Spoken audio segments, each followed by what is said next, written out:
Hello, this is Bogie with the Young Gifted and Black Entrepreneur Awards. I am here with our 2016 honorees, Kymsha Henry and Claire Simon. How are you guys doing? Great, thank you. You guys are being awarded for the Civic Leadership and Community Service Award. How does it feel in receiving an award like this? It's an honor and a privilege to be recognized by our peers, and kind of shocking all at the same time. But it's a pleasure and an honor. It certainly is an exciting honor. It's not something we expected. Yeah. There's so many times you do the work because that's what you love to do, and you don't get recognized. So this is we're truly excited. Well, explain to everyone, what is the YWCHAC? The YWCHAC, or the Young Women of Color HIV/AIDS Coalition, is a nonprofit organization. We have a youth leadership program, and we also do programs for adults around HIV awareness, teen pregnancy, juvenile justice prevention, and how it all impacts HIV. Okay. The major component to this program is the peer education program where we focus on empowering young women and young men and teaching them how to be better advocates, because we all possess the ability to advocate for ourselves, but when we find a purpose to bring to light, we become even more passionate, and we help kind of hone in those skills so that they can go out and empower other young people to become better advocates as well. How did you guys started off this program? So the agency's been around since 2007, Okay. and one of the reasons that we started the program is because there were high rates of HIV among young women, particularly young women of color in Brooklyn, in the Bronx, in the boroughs. So we recognized that there were not enough resources, not enough services, and certainly no one talking about young women. Okay. So a group of organizations got together and decided that we wanted to pull together not only our resources and information, but to share with other agencies about how they can begin to work with us to talk about HIV prevention in our communities. As a part of that, we had a young women's group, and the young women's group just kind of took over and took off. We brought some young women together to say, how can we as women prevent HIV within our communities and within ourselves?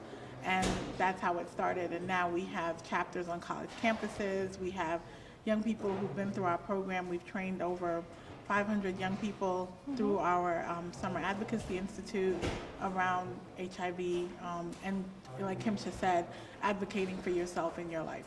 So since you guys started the program, there has been a decrease in the rate of HIV and AIDS amongst, so how do you feel in actually being, contributing to the decrease of HIV and, bringing awareness?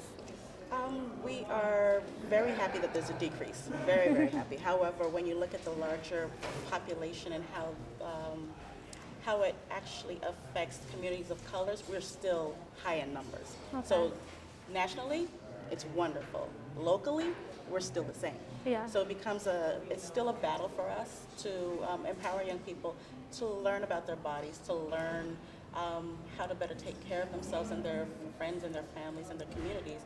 And we are still in the mix, and we had a point where HIV/AIDS was not sexy. Yeah. It wasn't talked among as much as it used to be, but through a lot of media with the more recent famous individual who's now HIV positive is back in the light. Yeah. And we're still seeing more and more that it's a matter of resources.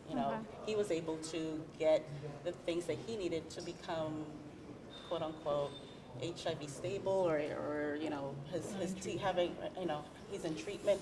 He has the resources. Yeah. Our young people don't. So the numbers are still there. So that's what we're battling. We're definitely, in a great place, compared to 30 years ago. But we are by no means where we need to be when it comes to young people, especially young people of color. Well, the other thing is that although the HIV rates have decreased, we're seeing an increase in STD rates. So it's not just HIV, and that's something I think we really strive to talk about within our mission. It's not just HIV. It's about it's about being healthy. It's about knowing your status. It's about not getting any STD. Yeah. It's about staying in school. It's about having goals. So when we talk about HIV, it's not just around using a condom or being abstinent. It's also around what are the things in your life that you need to do to remain negative. Okay. So what obstacles do you face in trying to reach out to the younger crowd? Young people don't want to go. We actually have a really great track record in working with young people. We've never had any problems in recruiting young people. They actually help recruit each other as part of the program. We're kind of the back end. But in terms of the work, the young people are the ones who are out there. They're doing the outreach on the streets. They're doing the presentations. They're the ones recruiting other young people to come into the program. I think the struggle for us has been, like you said, many people think HIV no longer exists. Yeah. So why are we still here?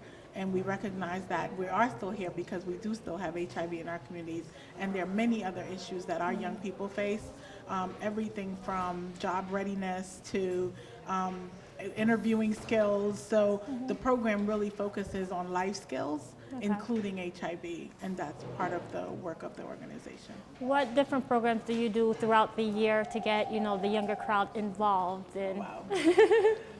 We have two signature programs that we do. One is safer sex education parties, where we partner with schools or agencies, and we run a club, and we just have folks come out to do testing, STD testing, as well as HIV testing for young people. And then we have a number of organizations come and table at those organizations so they can get access to healthcare services.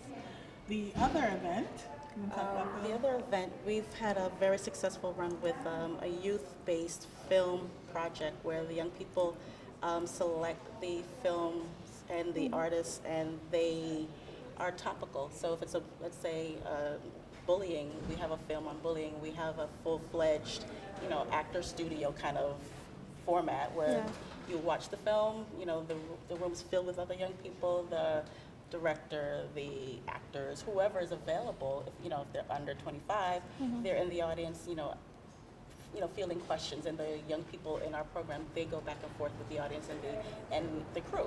And it's also paired with a professional that's talking about the topic. So, they're getting the accurate information. Then it's not just, oh my gosh, that movie was amazing. How'd you do that? No, it's more like, what was, the theory behind this? What was your thought process? So it becomes very cerebral as well as fun.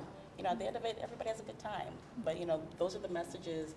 When you're having fun, we all know when you're having fun, you remember it. Yes. So, those are the things that we try to allow them to do.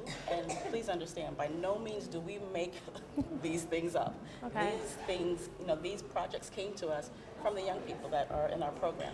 We give them the platform to brainstorm and to put the ideas together, and then we work together to create the event that they want. And then afterwards, we definitely sit down and say, what could be improved, or, what was great about it, and, what are we going to do next year? So we begin the entire process kind of all over again, especially when they're recruiting. Like, okay, my friend wants to be part of this program, Kymsha. So because they had such a good time at the film festival, or they had such a great time at the safer sex education parties, and, oh my gosh, you guys are doing such amazing things.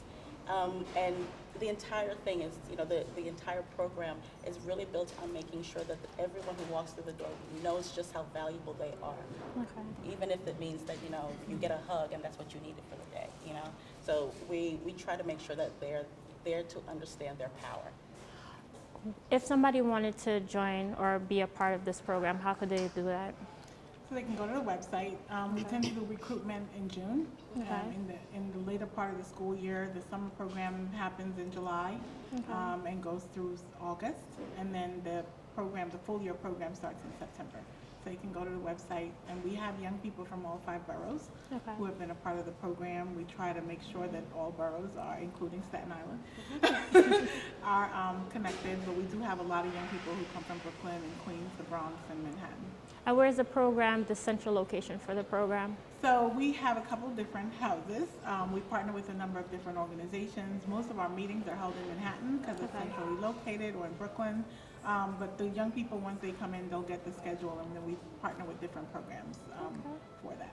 Well, thank you, Kymsha and Claire. I mean, It's an honor in having you guys for the 2016 YGB Awards. We are looking forward for more excellent work from you guys. Thank you. Thank you so